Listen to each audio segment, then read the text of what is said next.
All right, Sam. Let me keep you for just a moment. We are joined on the line by Manasseh Atta Boahene. He is the communications team member of the NPP. Manasseh, good morning. Thank you for joining us. Yes, a very good morning to you. Manasseh, you are a former PRO for the Ministry for Works and Housing.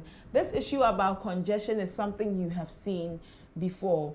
Looking at the strategies that the mayor wants to use to decongest our roads, and the president also looking at a new city to ease the pressure in Accra.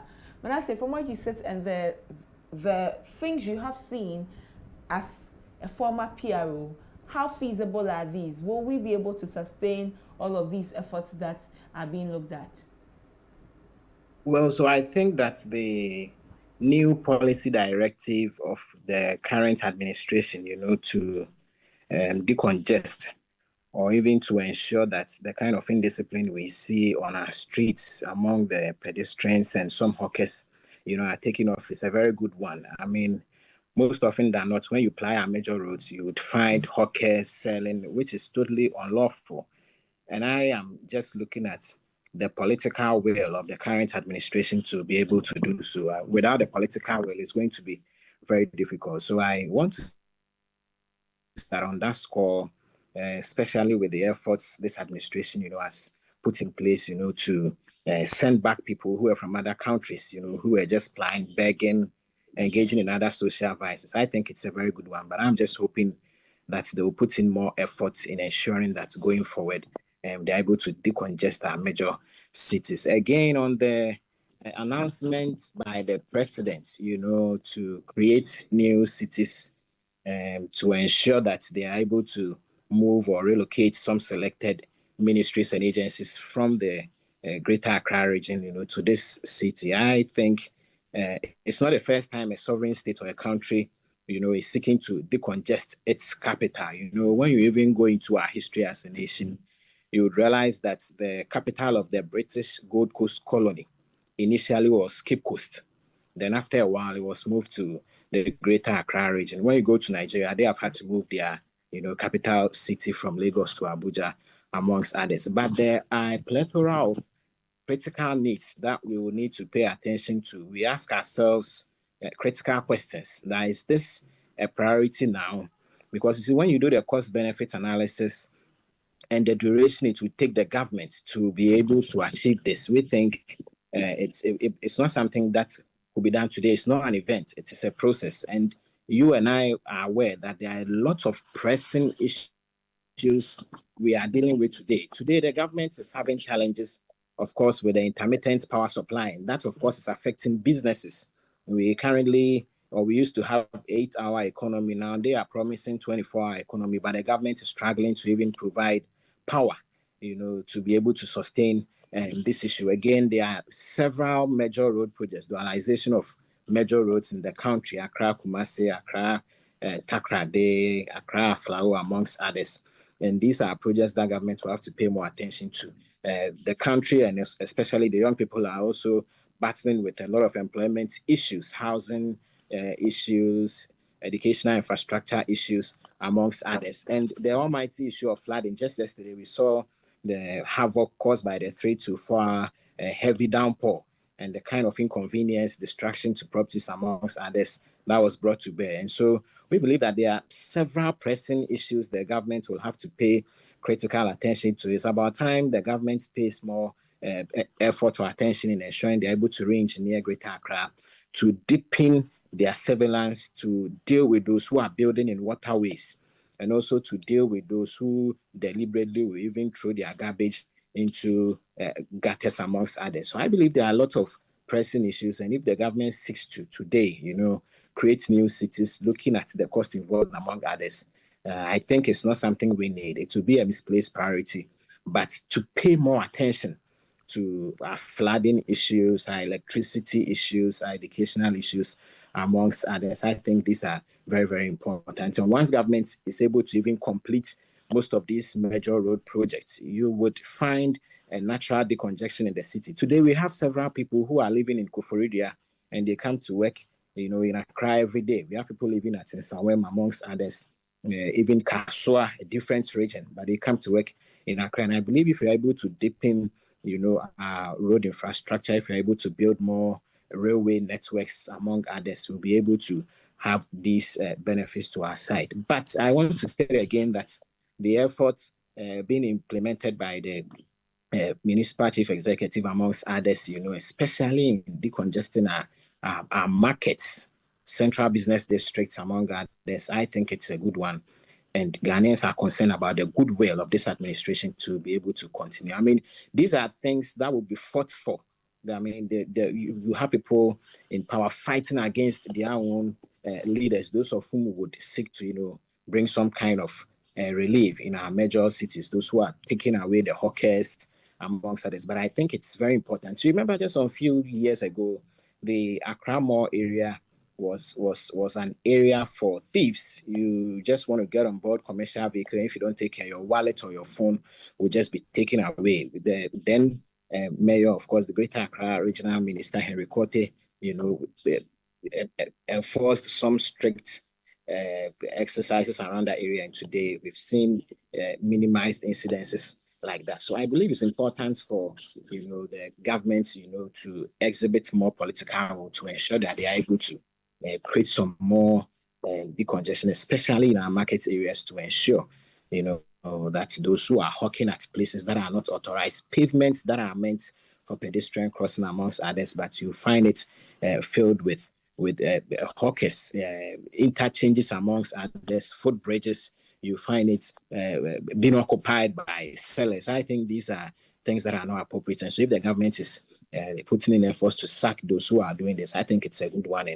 And they need to demonstrate more political will to deal with those who are engaged in these practices. Well, Manasseh, since you just left office, what did the ministry at the time do to also alleviate the situation? The issue of individuals, selling at places that are unauthorized has always been within the purview of the assembly. And you would realize that every now and then you find the mayor, the AME mayor, Kumasi mayor, amongst others, announcing to the sellers to desist from selling in these areas. And that has been the practice. We engage in a lot of these. It's among the reasons that made the Honorable Henry Kote quite unpopular, because he sought to ensure that those who are engaged in these illegalities are dealt with. And these are things that, of course, will be resisted by the people, especially those who are selling in this area. So, of course, during our administration, we put in more efforts to ensure we are able to deal with traders, many of whom were selling in unauthorized places, even commercial vehicle owners, those who are parking at wrong areas, amongst others. But I believe it's important for the government to continue and also to ensure they're able to deepen their efforts so that we'll be able to have a more decongested city as well. Let's take a look at overhead bridges and how traders have taken over these bridges. Before these overhead bridges were there, where were these traders? It seems there is something in this system that perpetuates this, because case in point, the Medina overhead at the Medina junction itself, at Zongo Junction, the whole overhead, it's a long one, right from the base up until the top and down the base again, are taken over by traders, those selling used clothes, used shoes, bags, fruits, anything you could think of, they're selling on the overhead bridge, and it is replicated across the capital. Any overhead bridge that is built, someone would find a spot to do business.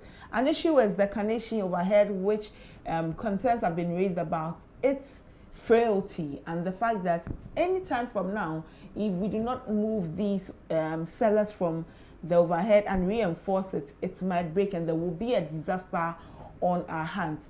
What is this issue that we are not tackling? There seems to be a new clause that nobody is ready to touch. And so we see markets springing up everywhere.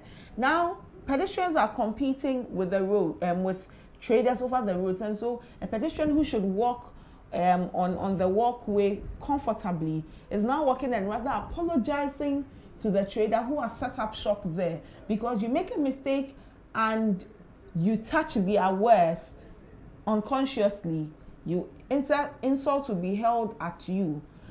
So what really is the issue? What is the economic challenge that is causing businesses to spring up on unauthorized areas?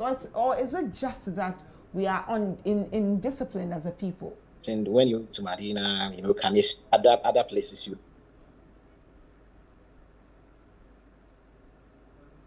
defeated. The footbridges were built not for trading from one side of the road to the other. And unfortunately, as we see in the country, you realize that these places have been taken over by traders or sellers. And there is something that is not in the best interest of all of us. Yes, so I was explaining that the very purpose for building the footbridges seem to have been defeated because they were made to make it quite easy for people to commute from one part of the road to the other to allow for easy crossing. But unfortunately, what we see over the period has been the practice of traders taking over these places. And I believe it's about time we see our assembly administration putting in more strict efforts to ensure they are able to sack these people. I mean, at one time, the assembly used to do that, and there were some officers who were in charge. Immediately, the traders see them coming, they will pack their wares, their staffs, and they will leave. When these officers leave, they would come back onto these places to say, and I believe this is not in the interest of everyone. And again, there are demarcated market areas to allow for trading. And so the argument some traders make that if they are moved from the bridges amongst others, where would they sell? I don't think it's a very cogent argument, but we all have to help in the effort in developing the country by ensuring that we bring some more sanctity on our roads and even on the footbridges. If care is not taken, we will be witnessing instances where most of these bridges, will be losing their significance, and I don't think it's what we all want. So I believe the assembly has to demonstrate some more political will. They need to put in place more, law enforcement practices, and also to create the awareness among the traders who are selling on our footbridges that they are not supposed to be there. So that it's important for them to be given spaces within our major markets, among others, to do their trading. Some people say that these traders have become used to the situation, and so there's nothing that can be done. The traders have been there for years now. They will hear Abaye, they will move, but they know they will come back again. Some have also learned to adapt to the situation. They know that you just need to sort some people out, and then your spot is safe for you. And so if we take care, this issue can never be curbed. This situation can never be solved. It will continue to perpetuate. These are only actions to build some good morale for the new AMA boss. This is a good way to put him in a better light in front of the general public. But at the base of it, the situation cannot be solved. I mean, over the period, that has been the practice. And I believe the sustainability of the various assemblies to be able to continually deal with this issue is something that we would have to contend with. I mean, most often than not, when new administration come into office, you would find, efforts like this. But in a short while, you will not see these strict efforts again. And I believe there has to be consistency. First, those who are selling in these places would have to be given spaces, in the various markets. They are not supposed to be there in the first place. When the footbridges were not there, where were they selling?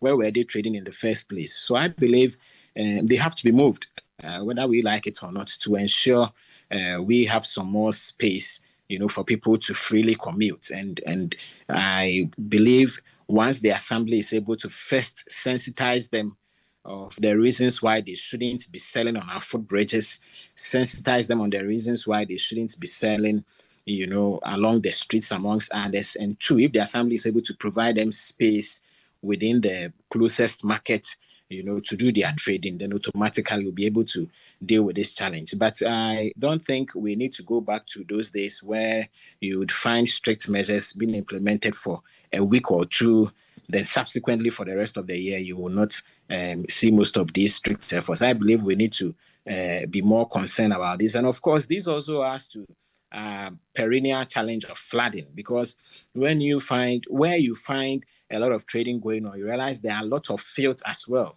Most of the times, the traders who trade in the evenings, amongst others, all the fields that are generated, you wonder where they go. You find this place so filthy enough, and I don't think it's something we need to keep doing. So I believe the current administration would have to put in more effort, engage the traders, let them know why they would have to be moved from those areas, provide better places for them. And afterwards, if anyone is seen, selling on our footbridges, selling along our major highways, then those individuals, can be punished when there are some bylaws or strict punishments that have been enshrined in our constitution to deal with them. Okay, let's take a look at the perennial issue of flooding. It's unfortunate to wake up and see what's happening. It's when we enter into the rainy season, you can't sleep without thinking about what next will be happening. Buildings being submerged because of rain. Yesterday we saw the number of cars that were submerged in the floods and all. At your time in the ministry, we saw that the minister then had begun processes on the way to curb this situation, solve it. Your tenure is over, another government has come in, and it looks like nothing was done. Anytime we look at situations about flooding, it seems to suggest nothing has been done about it. Manasseh, what is that touch situation we need to do? What is that thing that as soon as we do, we snap our finger, Accra will not see this issue again? Right. So, I mean, that under the previous administration, of course, there were huge budgetary allocations, to deal with the flooding issues. The government also built lots of drainage systems, across the country. You go to Medina, Maya Hot, Alubushi, amongst others, all these drains were built. You go to Kaswa, Iron City, amongst others, even along the Kaswa-Wija Highway, there were some storm drains that were being built. And again, government also spent a lot, in ensuring that we are able to regularly and periodically desilt major drains, amongst others. But of course, the issue of perennial flooding, still permeates. And I think it's something that the government will have to pay critical attention to. The minister just spoke, and you heard her. What do you make of her concerns and the directive she's given? She says from next week there's going to be mass demolition of buildings and waterways in Ramsey sites, and where buildings must not be, all of those buildings will be raised down. You see, I strongly agree with her on her point that most of these practices we see today are highly attitudinal. And that has been the case because most often than not, it is surprising to see people still building in water bodies. And I think this is something that should be punishable by law. I believe going forward, it will be very, very instructive for bylaws to be passed.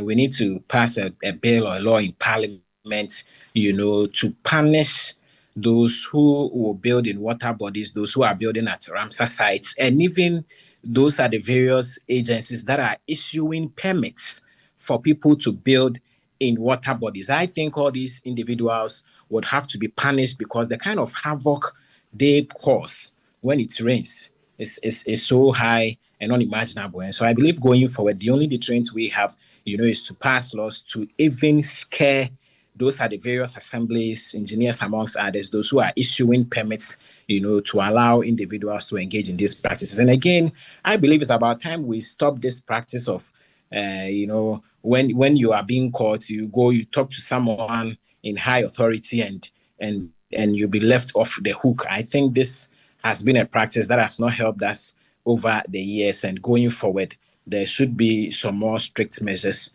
to ensure that we're able to punish those who engage in this. Let me take your final thoughts on this conversation we've been having today. Yes, so I believe that one is important for the government and the assemblies to embark on a massive sensitization campaign, to draw the attention of individuals who are selling on our footbridges, those who are selling, along our highways, among others, that they are supposed to desist from that. Two, I believe it's important for the government, of course, to create more space for them in nearby markets. And when these two, issues are being dealt with, then of course there should be a bylaw. There should be a law in Parliament, passed to punish any person who will be caught, selling along this place. And I believe once we're able to do that, these issues will be a thing of the past. And of course, we'll be able to have some more space along our highways and even in the markets to allow for easy commuting. Okay.